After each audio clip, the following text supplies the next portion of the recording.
एक बार एक बहुत ही दुखी व्यक्ति एक महात्मा के पास आकर कहता है, मैं अपने जीवन से बहुत दुखी हूँ। मैं अपने बीवी बच्चों को भी खुश नहीं रख सकता। मैं अपने लिए भी कुछ नहीं कर पा रहा हूँ। कभी कभी मुझे अपनी ज़िंदगी को ख़त्म कर देने के भी ख्याल आते हैं। आप इतनी साधनाएं करते हैं, इतनी तपस्या करते हैं, क्या आप मुझे कोई ऐसा मार्ग बता सकते हैं जिससे मैं अपने बुरे वक्त से बाहर आ सकूं? मेरा बहुत बुरा समय चल रहा है। 2 वक्त की रोटी का इंतज़ाम करना भी मेरे लिए बहुत मुश्किल हो गया है। अब आप ही बताएं, ऐसे वक्त में मैं ज़िंदा रहूं भी तो कैसे रहूं? कैसे अपने परिवार को खुश रखूं? कृपया करके कोई साधारण सा तरीका बताने की कृपा करें ताकि मैं आसानी से समझ सकूं, क्योंकि मैं बहुत पढ़ा लिखा नहीं हूं। अगर आप बड़ी से बड़ी ज्ञान की बातें करेंगे तो शायद मैं कभी समझ भी नहीं पाऊंगा। ये सुनकर महात्मा ने मुस्कुराते हुए कहा कि तुम एक काम कर सकते हो। फिर महात्मा ने सामने की ओर इशारा करते हुए कहा कि उस ऊंची पहाड़ी पर एक मंदिर है और उस मंदिर के पास एक चींटियों का घर है जहाँ पर हजारों चींटियाँ रहती हैं। तुम्हें सुनने में बड़ा अजीब लगेगा, लेकिन वो चींटियाँ उस मंदिर के ज़मीन को खराब कर देती है, उस मिट्टी के उपजाऊ शक्ति को ख़त्म कर देती है, जिसके कारण वहाँ पर कोई भी पेड़, कोई भी घास पनप नहीं पाती है। तुम मेरा एक काम करो, उसके बाद मैं तुम्हें तुम्हारे सवालों के जवाब दूंगा। तुम 7 दिन तक रोज उस पहाड़ी पर जाओ और उस चींटियों के घर को तहस नहस कर दो, उसको तोड़ दो। जब भी तुम्हें कोई चींटियों का घर दिखे मंदिर के आसपास तो उसे वहीं पर तहस नहस कर देना, लेकिन याद रहे घर को तोड़ने में कोई भी चींटी मरनी नहीं चाहिए। इस बात को समझने का प्रयास करते हुए वो युवक वहाँ से चला गया। शायद उसको कुछ समझ में नहीं आया था कि महात्मा जी ऐसा क्यों करवा रहे हैं। महात्मा जी उन चींटियों पर अन्याय करवा रहे हैं, उनका घर तुड़वा रहे हैं, उन्हें नुकसान पहुंचा रहे हैं। आखिर कौन महात्मा ऐसा करेगा? लेकिन फिर वो महात्मा की बात मानते हुए अगले दिन से ही पहाड़ी पर जाना शुरू कर देता है। जब वो पहले दिन पहाड़ी पर पहुंचता है तो देखता है कि बहुत सारी चींटियाँ अपना खाना जुटाने में लगी हुई हैं। सारी चींटियाँ कतार से चल रही हैं और अनाज के छोटे छोटे कण उठाकर अपने घर में जमा कर रही है। ये देखकर पहले तो उस युवक का मन कमज़ोर पड़ गया। उसने सोचा कि ये इतनी मेहनत करके अपना घर भर रही हैं और थोड़ी देर में मैं इनके घर को तबाह कर दूंगा तो इनको कितना बुरा लगेगा। लेकिन फिर उसने उस महात्मा की बात को याद करते हुए उस घर को तोड़ना शुरू कर दिया। जल्द ही चींटियों में हाहाकार मच गया। वो इधर उधर दौड़ने लगी। अभी तक जो कतार से चल रही थी, अब वो चींटियाँ बिखर गई और इधर उधर अपनी जान बचाने के लिए भागने लगी। थोड़ी देर में घर टूट गया और सारी चींटियाँ इधर उधर छुपने के लिए भाग चुकी थीं। ये करने के बाद वो युवक दुखी मन से अपने घर लौट आया। उसका मन परेशान था, दुखी था, पश्चाताप से भरा हुआ था। फिर उसने अपने बिस्तर पर रात में लेटे लेटे ही सोचा कि अब तो उन चींटियों का घर तबाह हो चुका है, अब वहाँ वापस जाने का क्या फ़ायदा होगा, क्योंकि चींटियों का घर तहस नहस करने के लिए महात्मा जी ने कहा था, जो मैं कर चुका हूँ। लेकिन फिर कुछ सोचकर उसने अगले दिन जाने का फिर से निश्चय किया और अगले दिन सुबह सुबह उठकर वो वापस उसी पहाड़ी पर पहुंच जाता है। पहाड़ी पर पहुंचकर वो उसी जगह पर पहुंचता है जहां पिछले सुबह उसने उस घर को तहस नहस कर दिया था। लेकिन वो ये देखकर चौंक जाता है कि उन चींटियों ने उसी जगह पर फिर से अपना घर बना लिया था।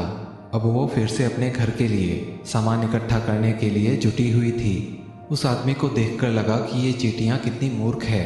इनको पता है कि कल ही इनका घर इसी जगह पर तबाह किया गया था और उसी जगह पर उन्होंने अपना नया घर भी बना लिया।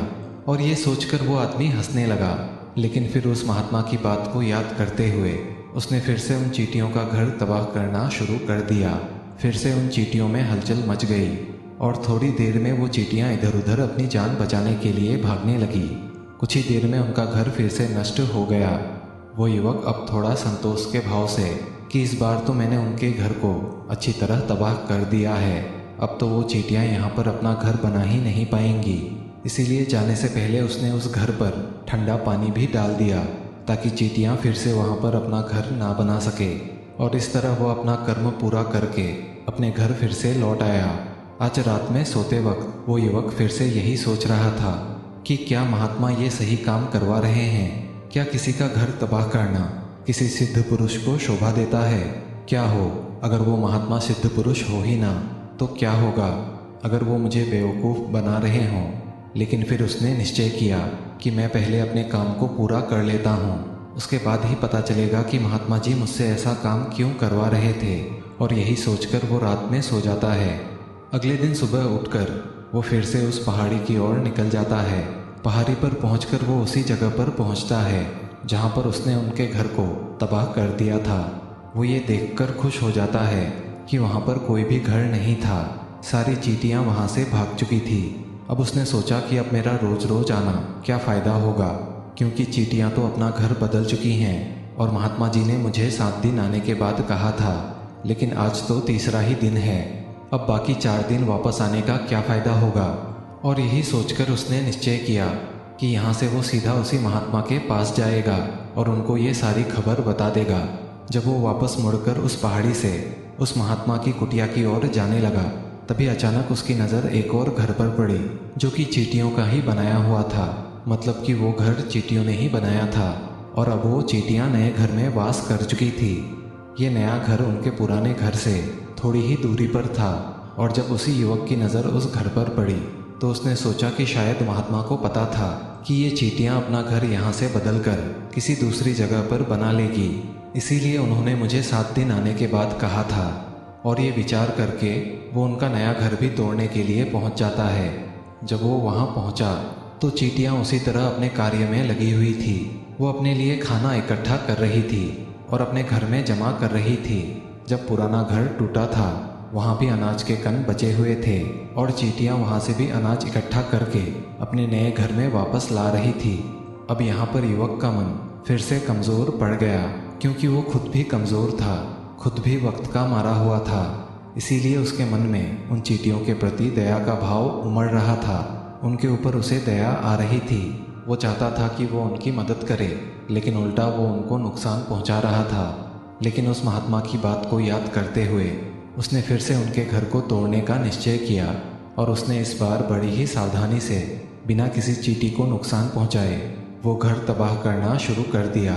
वक्त थोड़ा ज़्यादा लगा, क्योंकि किसी भी चींटी को नुकसान ना पहुंचाने की शर्त महात्मा जी ने पहले ही रखी थी। इसीलिए उसको बड़ी ही सावधानी के साथ उन घरों को तबाह कर रहा था।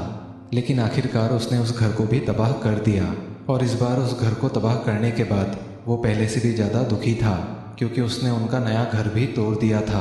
वो उन चींटियों को बसने ही नहीं दे रहा था और वो अब अपने आप को शैतान या दानव समझने लगा था। लेकिन फिर भी वो उस महात्मा की बात को मानते हुए घर पर दुखी होते हुए लौट आया। रात में सोने से पहले उसने एक बार फिर से सोचा कि मैं कितना बड़ा शैतान हूँ, कितना बड़ा दानव हूँ। पुराना घर तो छोड़ो, मैं उन चींटियों को कहीं भी बसने के लिए कोई जगह ही नहीं दे रहा हूँ। वो चींटियाँ मेरे बारे में क्या सोचती होंगी, वो कितना बड़ा दानव होगा उस परमात्मा को जो मेरे द्वारा ये काम करवा रहा है। लेकिन फिर भी अगले दिन उसने जाने का निश्चय किया और अगले दिन सुबह सुबह वो फिर से वहाँ पर पहुँच गया। वो ये देखकर फिर से आश्चर्यचकित रह जाता है कि इस बार चींटियों ने एक और नई जगह पर अपना घर बना लिया था। वो चींटियाँ पहले से भी ज़्यादा और ऊर्जा के साथ काम कर रही थी और उन्होंने एक रात में पहले से भी ऊंचा घर बना लिया था और वो एक बार फिर से अपना अनाज खाना इकट्ठा करने में जुटी हुई थी। ये देखकर उस युवक को लगा कि ये चींटियाँ किस मिट्टी की बनी हुई हैं। मैं उनको बार बार यहाँ से भगाने की कोशिश कर रहा हूँ और ये वहीं पर अपना घर बना लेती हैं। क्या इनको पता नहीं है कि मैं इनको यहाँ पर कभी भी बसने नहीं दूंगा। ये चींटी है, दिखने में इतनी छोटी है, लेकिन फिर भी ये मुझसे हार नहीं मान रही है। बड़ी ताज्जुब की बात है। और इस बार उसने गुस्से में उनके घर को तहस नहस करना शुरू कर दिया। लेकिन इस बार तहस नहस करते हुए कुछ चींटियाँ वहीं पर मर गई, उसके पैरों तले कुचल दी गई। कुचलने के बाद जब वो अपने अहंकार से बाहर आया तो उसने देखा कि गुस्से में उसने उन चींटियों को कितनी क्षति पहुंचा दी है।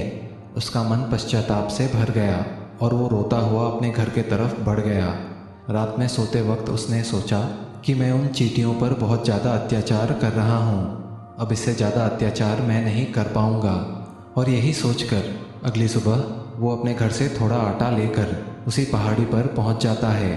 आज उसके मन में उन चींटियों के प्रति दया का भाव था। आज वो उनकी मदद करना चाहता था और जब वो वहाँ पर पहुँचा तो चींटियाँ फिर से अपने नए घर को बनाने में जुटी हुई थी। उसने बड़े ही करुणा के साथ अपने घर से लाया हुआ आटा उसने उन चींटियों को खिलाया। अगले 7 दिनों तक वो ऐसा ही करता रहा। वो रोज़ सुबह जाता, उन चींटियों को अपने हाथों से आटा खिलाता। 7 दिन बाद वो युवक उस महात्मा के पास पहुंचकर हाथ जोड़कर बोलता है कि हे महात्मा जी, मुझे माफ़ कर देना। मैंने उन चींटियों का घर तबाह करने की बहुत कोशिश की। मैंने उनका घर तबाह किया भी। 1 बार नहीं 4 बार मैंने उनका घर तोड़ा।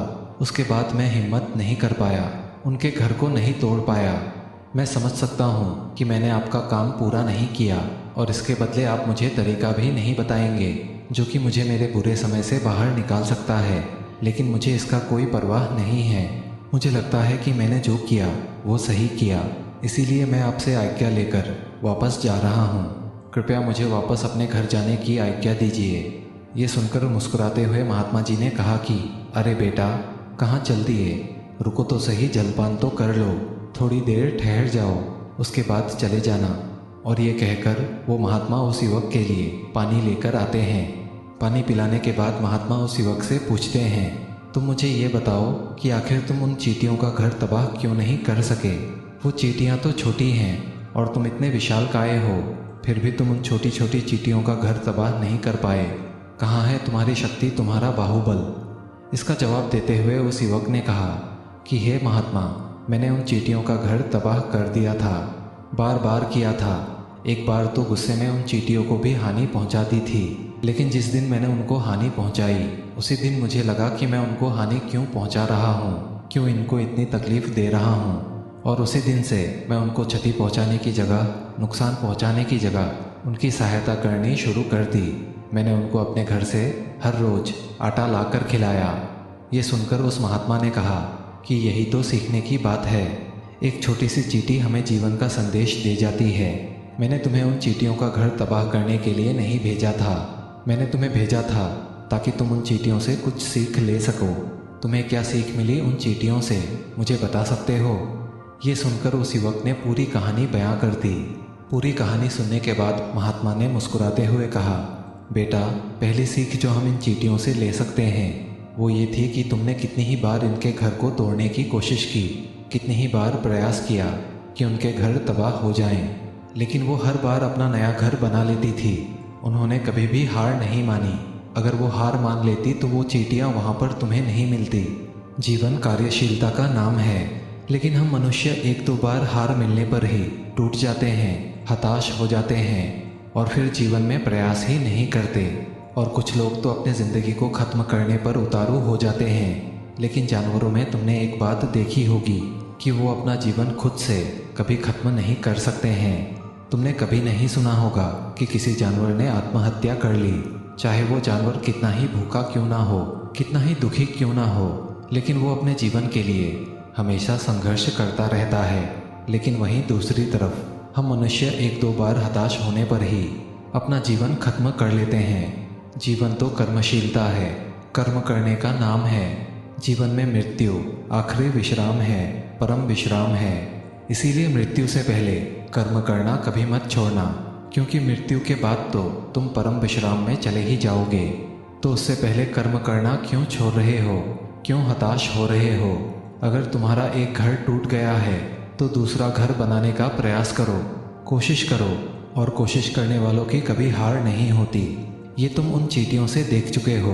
देखने में तुमसे कितनी छोटी हैं वो चींटियाँ और तुम कितने बड़े हो, लेकिन उनका मन तुम्हारे मन से इतना बड़ा है, इतना विशाल है, इतना दृढ़ संकल्प है कि इतनी बार घर टूटने पर भी उन चींटियों ने कभी हार नहीं मानी।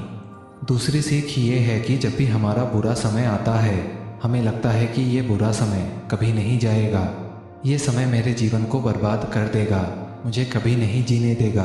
और अपने इन्हीं ख्यालों से, अपने इन्हीं विचारों से, जिसका असलियत में कोई भी अस्तित्व नहीं है, वो सिर्फ विचार है, और वही विचार हमारे मन को दुखी कर देती है और इसीलिए हम प्रयास करना भी छोड़ देते हैं। लेकिन अगर तुम खुद सोचो कि अगर बार बार प्रकृति हमें क्षति पहुंचाएगी, नुकसान पहुंचाएगी, लेकिन कब तक पहुंचाएगी? अगर हम बार बार फिर से उठ के फिर से नया प्रयास करते रहेंगे तो प्रकृति भी हमारे सामने घुटने टेक देंगी और वो भी हमारे ऊपर एक दिन दयावान हो जाएगी, कृपालु हो जाएगी और वो हमें सब कुछ देने लगेगी जिसकी हमने कभी कामना की थी। तुमने खुद देखा कि तुम उन चींटियों के घर तबाह करने के लिए पहुंचे थे, लेकिन बाद में तुम्हें उन चींटियों को अनाज और आटा देने लगे। तुम्हें उन पर कृपालु हो गए। आखिर क्यों हुए? क्योंकि तुमने देखा कि वो चींटियां हार ही नहीं मान रही है। इसी तरह अगर तुम भी अपने जीवन में कभी हार नहीं मानोगे तो एक ना एक दिन ये प्रकृति तुम्हें सब कुछ देगी जो तुम अपने जीवन में पाना चाहते थे। इसीलिए ये 2 सीख याद रखना, कर्मशीलता बनाए रखना, कार्य करते जाना, और दूसरा कि एक ना एक दिन प्रकृति तुम्हारी उस कर्म का परिणाम तुम्हें जरूर देगी। तो दोस्तों, मैं आशा करता हूँ आपको इस कहानी से बहुत कुछ सीखने को मिला होगा। तो इस वीडियो को लाइक करो ताकि वीडियो को और भी लोगों तक पहुंचाए। दोस्तों, आपने आज के इस वीडियो से क्या सीखा वह मुझे आप कमेंट में बता सकते हैं।